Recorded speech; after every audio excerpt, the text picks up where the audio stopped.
बिस्मिल्लाहिर्रहमानिर्रहीम, अस्सलाम वालेकुम। हौसियों का बहुत बड़ा इस दफ़ा हमला हुआ है और उन्होंने केबल्स काट दी हैं जो अंडर सी हैं। लेकिन पहली मर्तबा जो मुल्क सबसे ज़्यादा मुतासर हुआ है वो है भारत। देखिए, जो सीकॉम केबल, उन्होंने 4 तरह की केबल्स असल में काटी हैं। जो सीकॉम केबल है ये असल में कनेक्ट करता है यूरोप को, अफ्रीका को और इंडिया को, और ये आगे से साउथ अफ्रीका को भी कनेक्ट करता है। अब भारत के अंदर 2 कंपनीज इस वक्त शदीद मुतासिर हो रही हैं, और वो 2 कंपनीज हैं भारत की टाटा ग्रुप कंपनी जो है और भारती एयरटेल, यानी एयरटेल जो उनकी कंपनी है वो बुरी तरह मुतासिर हुए। अब जो सूरत हाल पैदा हुई है वो बड़ी अजीबो गरीब और बड़ी हैरान कुन है कि उन्होंने कंप्लेन की है भारतीय हुकूमत को, और ये पैगाम इंडिया के नेवी चीफ तक पहुंचा है। नेवल चीफ जो उनके हैं, जो बहरी बेरिया के चीफ हैं, उनको पैगाम दिया है कि ये फलानी जगह से हूसियों ने जो हमला किया है इससे हमें बड़ा शदीद मुतासिर हुए, और उसके बाद प्रॉब्लम सबसे बड़ा ये है, उन्होंने कहा कि इसको जल्द से जल्द रिपेयर किया जाए। अब मसला ये हुआ है कि रिपेयर करने के लिए कोई कंपनी तैयार नहीं है। सबसे पहली बात यह है कि रिपेयर करते करते तकरीबन कोई इनको यहाँ पर 2 माह लग जाएंगे, और उन 2 माह में जो कंपनी रिपेयर करने के लिए जाएगी, जाहिर सी बात है जब आप 2 माह के अंदर रिपेयर करेंगे तो आप कंटिन्यूसली काम करते रहेंगे। अब प्रॉब्लम ये हुई है कि उनको खतरा ये है कि कोई कंपनी हाथ नहीं पकड़ी। वो कह रहे हैं कि हमने रिपेयर करने के लिए नहीं जाना। या तो पहले आप हूसियों से यानी यमनियों से गारंटी लेकर दें कि वो मिसाइल नहीं मारेंगे, या वो हमें मारेंगे नहीं, तबाह नहीं करेंगे, दोबारा हमला नहीं करेंगे, तो फिर हम अपनी टीम भेजेंगे। और जो टीम भेजेंगे, ये सिर्फ अभी भारत की बात हो रही है, जो टीम भेजेंगे उसका जो खर्चा होगा वो कम से कम 10,000 गुना ज्यादा है। यानी कोई कंपनी हाथ डालने को तैयार ही नहीं है कि वो समंदरों में जाकर केबल्स को रिपेयर करे। अब सोचिए जरा, हौसियों ने इस दफा जो केबल तबाह की, सबसे ज्यादा जो यूजर है वो मुतासिर हुआ है भारत के अंदर। अब भारत के अंदर मसला ये है कि पहली मर्तबा उन्होंने सही मायने में टारगेट किया है भारत को। देखिए, इस मामले के बाद अभी तो उन्होंने सिर्फ वो वाली चीजें कट की है, इनको पता है कि असल कनेक्शन कहाँ है, क्या चीजें हैं। अभी उन्होंने सिर्फ समझ लें कि इनिशियली थोड़ा सा उनको डिस्टर्ब हुआ और वो कह रहे हैं कि हमें बड़ा लॉस हो रहा है। जब उनको पता है कि बाकी किस जगह से हम कट करेंगे, क्या नुकसान होगा, असल में इन्होंने अपनी इंटेलिजेंस गैदरिंग इतनी ज़्यादा की हुई है, इतनी ज़्यादा कि उनको पता है कि कौन सा मुल्क कितना मुतासिर होगा, हम किसको हिला सकते हैं, क्या नहीं। कोई डर के मारे आगे नहीं आ रहा। अब हुआ ये है कि रिकमेंडेशन आई है, और वो रिकमेंडेशन आई है इंडिया की नेवी की जानिब से। असल में आप जानते हैं कि इंडिया की जो नेवल चीफ हैं उनको ऑर्डर दिया गया था, उन्होंने अपना बहरी बेड़ा, अपना रेडार सिस्टम, तमाम जितने इंडिया के डिस्ट्रॉयर हैं वो इस वक्त लाकर खड़े किए हुए हैं जहाँ पर हूसी हमला करते हैं। अब जब वो केबल काट रहे थे तो इनको पता था कि समंदरों के अंदर केबल कट रही है। हूसियों ने कहा है कि रेड सी के अंदर हमारा जो एरिया है यहाँ से पूरी दुनिया कनेक्टेड होती है, तो हमने यहाँ से काटेंगे तो आप कुछ भी नहीं कर सकते। अब वहाँ कोई जाने को तैयार नहीं है। इंडिया की नेवी जो थी वहाँ पर करीब ही थी, मौजूद थे, और उनको ऑर्डर नहीं था। उन्होंने एक्टिविटी पीछे जाकर इन्फॉर्म की कि यहाँ पर ये एक्टिविटी हो रही है, और उन्होंने कहा कि आप इस सारी सूरत हाल में चुप रहेंगे, कोई हमला नहीं करेगा, ना कोई जवाब देगा, हम लड़ाई नहीं करना चाहते। एक दफ़ा जब हो जाएगा तो फिर देखेंगे। अब प्रॉब्लम ये हो गई है कि इस दफ़ा ये मामला हुआ, कोई रिपेयर करने को तैयार नहीं, वैसे भी 2 माह लगेंगे। अब भारत को सबसे बड़ा खतरा ये है कि वो कह रहे हैं कि इस वक्त मिला जुला अमल मिल रहा है इस वक्त इंडिया के अंदर, उनकी कैबिनेट में भी और उनकी नेवी के अंदर भी। असल में भारत किसी लड़ाई में कूदना नहीं चाहता, लेकिन प्रॉब्लम ये बड़ी है कि इस वक्त अगला जो वो कह रहे हैं कि मरला होगा, क्योंकि उन्होंने कहा कि हमने इसको कट करके स्टार्ट किया। यानी आप समझ लें कि अगर 150 मकामात हैं तो उन्होंने 1-2 मकामात को कट किया है, कि सिर्फ आपको ट्रेलर दिखाया है कि हम जब अगली पिक्चर से लाएंगे तो हम इतनी ज्यादा केबल्स कट कर देंगे कि पूरे का पूरा खित्ता डिस्टर्ब हो जाएगा। यानी ना नेट चलेगा ना कुछ करेगा, और उसके बाद पूरी दुनिया के अंदर जो अरबों डॉलर्स का लॉस होगा वो अलग होगा। अब प्रॉब्लम ये बड़ी हुई है कि अमेरिका की जानिब से भारत को ये कहा गया है कि आप हूसियों पर हमला करें और आप हिफाजत करें।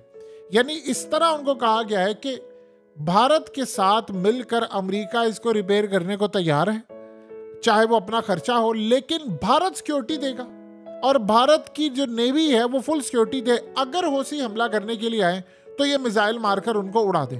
अब भारत इस वक्त जाहिर सी बात है परेशान है, वो कशमकश में है। अमेरिका उसको पुश करे कि नहीं तुम हमला करो, तुम हूसियों पर हमला करो, तुम इनको तबाह करने की कोशिश करो। वो असल में ये काम नहीं करना चाह रहा और वो बात कर रहा है ईरान से। ईरान से वो बातचीत ये कर रहे हैं कि आप इनको समझाएं कि हम आपके हमला नहीं करना चाहते, लेकिन जो केबल कनेक्ट करती है भारत को यूरोप से, एशिया से और बाकी चीज़ों से, आप उसको कट ना करें। इस बार ईरान की जानिब से क्लियरली उनको कहा गया है कि देखिए हमारा उनसे कोई ताल्लुक नहीं है, हमारे वो इत्तेहादी हो सकते हैं लेकिन पॉलिसी उनकी अपनी है। जैसे आप अमेरिका के इत्तेहादी हैं, आप इजराइल के इत्तेहादी हैं, लेकिन भारत की एक इंडिपेंडेंट पॉलिसी है। इसी तरह हौसियों की, यमन की अपनी एक इंडिपेंडेंट पॉलिसी, हम उस पर असरअंदाज नहीं हो सकते। अब भारत इस वक्त बड़ा परेशान है। ईरान से उनके ताल्लुकात बड़े अच्छे हैं, बल्कि आप जानते हैं कि ईरान से इतने अच्छे ताल्लुकात है कि उन्होंने हालिया तेल जो है वो कई गुना ज़्यादा लेना शुरू कर दिया है कि ईरान से मामला तय रहे। वो असल में इसलिए किया था कि हौसी हमारे जहाज़ तबाह ना करे। खैर वो तो तबाह उन्होंने पहले कह दिया था, जो इसराइल के लिए जाएगा वो तो हम करेंगे। अब असल में इंडिया की नेवी के ऊपर पड़ा है बहुत ज़्यादा प्रेशर कि आप हौसियों को जवाब दें कि वो इस दफ़ा जो हमला हुआ, देखिए अभी तक तो जो हमला था वो भारत पर तो नहीं था, लेकिन जाहिर सी बात है केबल कटने का भारतीय एयरटेल को और टाटा को नुकसान है, और इसी तरह बहुत सारी और कंपनीज भी हैं वो भी असरअंदाज हो रही हैं। अब वो कह रहे हैं कि हमारे जो नेटवर्क फैले हुए हैं इनको, उनके ऑपरेशन जो है वो नुकसानदेह। तो सबसे बड़ी बात ये है कि आप ये सोचिए कि अगर हौसियों ने ये केबल काटी है तो क्या उन्होंने इस मकसद के लिए काटी थी कि अच्छा हम काट देंगे या हम यहाँ पर तबाह कर देंगे। ये कोई आम केबल नहीं है कि आपने गए और आपने सीजर से काट दी, ऐसी केबल नहीं है। ये पूरा एक नेटवर्क होता है जिसको उड़ाना होता है, तबाह करना होता है। अब इस सारी सूरत हाल में उन्होंने इसलिए तो नहीं तबाह किया था कि भाई बाद में इसको रिपेयर करने की इजाज़त दे देंगे। अब वहाँ पर कंपनीज ने कह दिया है कि ख़तरा बहुत ज़्यादा बढ़ गया है, और ख़तरा इतना ज़्यादा बड़ा हुआ है कि ख़तरा उनको ये पैदा हुआ है कि बाद में भी ये हमले हो सकते हैं, और ये हमले इतने ज़्यादा ख़तरनाक हो सकते हैं कि हो सकता है भारत का इंटरनेट बैठ जाए, और अगर भारत का इंटरनेट बैठ गया तो उसकी स्टॉक मार्केट को बहुत ज़्यादा नुकसान होगा, अरबों डॉलर्स के हिसाब से। देखिए भारत की इंडस्ट्री बहुत बड़ी है, वहाँ इंटरनेट बहुत ज़्यादा लोग यूज़ करते हैं। यानी आप ये समझ लें कि जितना इंटरनेट भारत में यूज़ होता है दुनिया में कहीं भी नहीं होता, और जो ड्यूरेशन है वो तो वैसे ही बड़ा ज़्यादा है। अब प्रॉब्लम सबसे बड़ी ये है कि हौसियों को रोके कैसे। क्या आप देखिए हालिया जो जहाज़ तबाह हुआ था वो भारत से आ रहा था और एक भारत जा रहा था, चाहे वो बरतानिया का हो या अमेरिका का हो, लेकिन वो भारत के रूट पर था और तबाह कर दिया हौसियों ने। फिर उसके बाद एक जहाज़ को तबाह किया जिसमें 24 के करीब लोग थे और 23 इंडियन थे और एक बांग्लादेशी था, उसको भी तबाह कर दिया। वो अलग बात है कि उसका हमला बचा लिया उन्होंने, लेकिन आफ्टर ऑल जहाज़ को उन्होंने तबाह कर दिया। तो इस सूरत हाल में भारत के लिए करने को क्या है, उनको ये बात समझ नहीं आ पा रही कि हम चीज़ों को कैसे रोकें। देखिए पोजीशन इस वक्त भारत की बहुत ज़्यादा वीक है इस मामले में, हत्ता कि उनके डिस्ट्रॉयर वहाँ पर मौजूद है, उनकी नेवी मौजूद है, उनके जहाज़ मौजूद है। अब उनसे जब कहा गया तो मोदी की जानिब से, यानी उनकी गवर्नमेंट के जो लीडर है उनकी जानिब से बात कही गई है कि हमने अभी यमन पर कोई हमला नहीं करना। प्रेशर उन पर बहुत ज़्यादा है। वो कह रहे हैं कि आप ये जो डिस्ट्रॉयर लेकर गए हो, यानी अमेरिका ने उनसे जब कहा है कि आप ये डिस्ट्रॉयर लेकर क्यों गए हो अगर आप हिफाजत नहीं कर सकते। पहले भारत को कहा उन्होंने कि हम ये जो कोलेशन बना रहे हैं आप इसमें ज्वाइन करें। देखिए इतना बेवकूफ़ तो है नहीं भारत कि वो जो रूस के मामले पर नहीं आया था वो इनके साथ जाएगा जब अमेरिका के साथ सिर्फ एक ही मुल्क है वो है बरतानिया। तो वो गलती नहीं करने जा रहे जो इन्होंने की है। जाहिर सी बात है जब आप इसमें आएंगे और आप उनका हिस्सा बनेंगे तो वो भारत को भी नहीं छोड़ेगा, और भारत इस वक्त कोई गलती करने के मूड में नहीं है। अब इसीलिए सूरत हाल ये पैदा हुई है कि वो कह रहे हैं कि आप इन पर हमला करें, जवाब दें। अब सबसे बड़ा क्वेश्चन ये है कि क्या भारत अपनी केबल्स बचा पाएगा। देखिए मिस्र हो या बाकी यूरोप की ताकतें हो, किसी में जरूरत नहीं है, वो सारे तो बातें करें हम ये कर लेंगे। उन्होंने देख लिया है कि बरतानिया का जो उन्होंने हाल किया, जैसे मिसाल के तौर पर ये शिप है ये तबाह हो रहा है, आप इसको ज़रा देखिए कैसे ये डूब रहा है। जब शिप इस तरह डूब रहे हो और अमेरिका और बरतानिया जो है वो देख रहे हो कि भाई शिप इस तरह तबाह हो रहे हैं, तो बताएं फिर वो आगे बढ़कर क्या कर सकते हैं।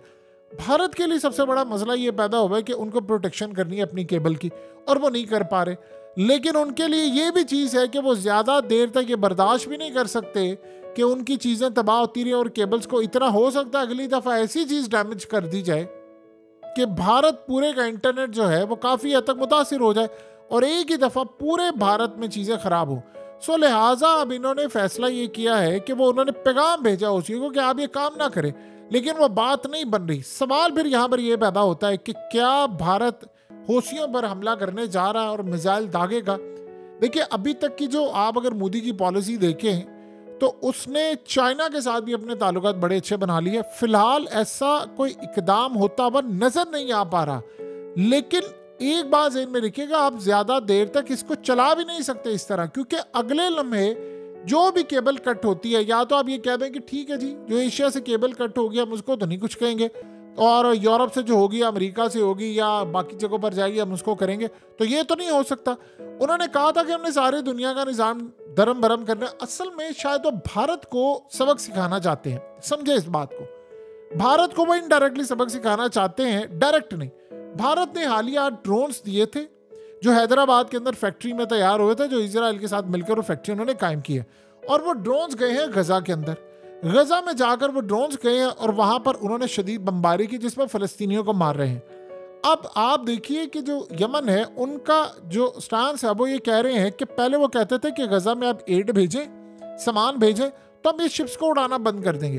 अब वो ये नहीं कह रहे, अब वो कह रहे हैं जंग बंदी करें पूरी, और जंग बंदी तब होगी जब असला जाना बंद होगा। तो असला अमेरिका ने क्या बंद करना है? भारत उनको ड्रोन देना शुरू कर दिए। अब देखिए, अगर वो सिर्फ मिसाल के तौर पर भारत की साइड से अगर ये कट कर देते ज्यादा, तो जाहिर सी बात है फिर ये सीधा शक जाता कि नहीं उन्होंने भारत को सबक सिखाया। उन्होंने ओवरऑल काम ये किया, लेकिन सबसे ज्यादा मुतासिर भारत हुआ है, क्योंकि ट्रैफिक सबसे ज्यादा उसकी है, आपको पता, आबादी सबसे ज्यादा उसकी है। लेकिन एक बड़ी मजे की बात यह है, चाइना मुतासिर नहीं हुआ, रूस नहीं हुआ, ये भी सारी दुनिया देख रही है। मजे की बात यह है, बहरहाल उनका अपना सिस्टम है और उन्होंने जिस तरह बनाया हुआ वो यहाँ से यानी इनको फर्क नहीं पड़ता, वो दूसरी साइड से वैसे भी। लेकिन इस सारी सूरत हाल के अंदर अब अगर यही मामला रहा, अब पता ये चले कि अगली दफा वो ऐसे पॉइंट से इसको कट करें, क्योंकि एक केबल्स तो नहीं है, कई जगह से, जहां पर सबसे ज्यादा नुकसान भारत का हो, तो फिर तो उनकी नेवी को हुक्म जारी करना पड़ेगा कि ठीक है आप यमन पर मिसाइल दाग दें। और प्रॉब्लम ये है कि ये तो 2 महीने लगे, हो सकता है अगली केबल वो कट कर दें, उससे पूरे भारत का इंटरनेट हो जाए तबाह, और उसको यानी प्रॉपर रिपेयर करने में अभी देखिए उन्होंने काम क्या किया है। उनको इतनी इंटेलिजेंस मालूमात है कि कहाँ पर कौन सी केबल को कैसे तबाह करना है, कौन सी डिस्टर्बेंस है, ये इतनी हाई लेवल की इंटेलिजेंस मालूमात ये तो दुनिया की कोई ताकतवर तरीन एजेंसी हो या जिनके पास इतना, वही दे सकती है। उन्होंने केबल्स वो वाली नहीं अभी कट की जिससे पूरे का पूरा वर्ल्ड अचानक मुतासिर हो। डिस्टर्बेंस जरूर हो गई है कम्युनिकेशन में, लेकिन वो बड़े पैमाने पर है। जो बड़ी बड़ी कंपनीज के ऑपरेशन चल रहे हैं उनके पास अल्टरनेट भी होता है कि अगर कट हो जाती है तो दूसरी जगह मूव कर लेते हैं अपनी ट्रैफिक को, लेकिन यूजर को ताकि मसला ना हो। लेकिन उन्होंने सिर्फ एक इनिशियल, जिसे कहते हैं ना छोटा सा, एक जैसे मिसाल के तौर पर उसके उन्हें पहले वार्निंग दी थी कि भाई यहाँ से कोई शिप गुजरेगा तो हम उसको तबाह करेंगे, और जो इजराइल का होगा हम उसको तबाह करेंगे, बाकी उन्होंने कुछ नहीं कहा। तो उन्होंने पहले वार्निंग एक दी, 1 दिन 2 दिन 3 दिन, फिर उन्होंने कहा ये लास्ट डेट है, अब ये ना जंग बंदी हुई तो हम तबाह करेंगे। उन्होंने पहले काम ये किया कि उन्होंने एक शिप को तबाह नहीं किया, उसको हैक कर लिया, यानी उसको ले गए, फिर दोबारा उन्होंने तबाह किया कि भाई हमें। इसी तरह उन्होंने जो केबल काटी है, ये केबल असल में उन्होंने काट कर एक सॉफ्ट मैसेज दिया है कि हम ये कर सकते हैं, तो हम पूरे का पूरा सिस्टम, अब ये भी पॉइंट्स पता है कि मेन केबल अगर हमने काट दी तो भारत का इंटरनेट तो गया, तो भारत का इंटरनेट गया तो फिर क्या होगा। ये असल में एक तरफ से उनकी जाने से सॉफ्ट पैगाम गया है कि आप जो ये ड्रोन्स दे रहे हैं वो ड्रोन्स देना बंद कीजिए। अब देखिए भारत क्या, हर कोई डर रहा है, हौसियों का कोई मुकाबला करने को तैयार नहीं है। दुनिया के अंदर अमेरिका जैसी ताकतें, बरतानिया जैसी ताकतें सारी ढेर हुई पड़ी हैं, कोई इनके सामने खड़ा होने की जरूरत नहीं कर रहा, लड़ाई करने को कोई तैयार नहीं है। तो आप बताइए कि इस सारे मामले पर क्या सूरत हाल पैदा हो सकती है। इतना ज़्यादा मामला ख़राब हो गया अमेरिका के लिए, बरतानिया के लिए और अब भारत के लिए। अमेरिका समय भारत के मामले पर खुश है, ये आप जहन में रखिएगा। वो असल में भारत को उकसा रहा है कि तुम हमला करो क्योंकि तुम्हारे तो डिस्ट्रॉयर करीब है, लेकिन भारत इतना बेवकूफ़ नहीं है। वो देख रहा है कि अमेरिका के अगर MQ-9 ड्रोन जो है वो तबाह हो रहे हैं, या अमेरिका के शिप तबाह हो रहे हैं, या बरतानिया के हो रहे हैं, तो मेरे भी शिप तबाह हो सकते हैं। और एक दफ़ा याद रखिएगा, हौसियों से जब आप जंग में चले जाते हैं वो फिर आपको छोड़ते नहीं हैं। यानी वो इसी तरह है कि एक दफ़ा आप वो शहद की मक्खियों के छत्ते को मार देते हैं, फिर अगली बारी आपकी है। अब जो सूरत हाल पैदा हुई है वो बड़ी ही ज़्यादा ख़तरनाक है और भारत के लिए परेशान कुन सूरत हाल है कि अगला नंबर उसका आ गया। वो बड़ा इंटेलिजेंटली प्ले कर रहे हैं। असल में ईरान भी भारत को शायद थोड़ी सी सपोर्ट दे दे, वो हौसियों से बात कर सकता है कि भाई आप ये वाली केबल ज़रा ना काटें या वो वाली काट दें। लेकिन वो जो ड्रोन जा रहे हैं और वो जो भारत बुरी तरह इजराइल को सपोर्ट कर रहा है, उसको भी तो चुप करवाना है ना। तो उस मकसद के लिए तो मामला और सिग्नल बड़ा ही ज़्यादा स्ट्रांग गया है इस वक्त।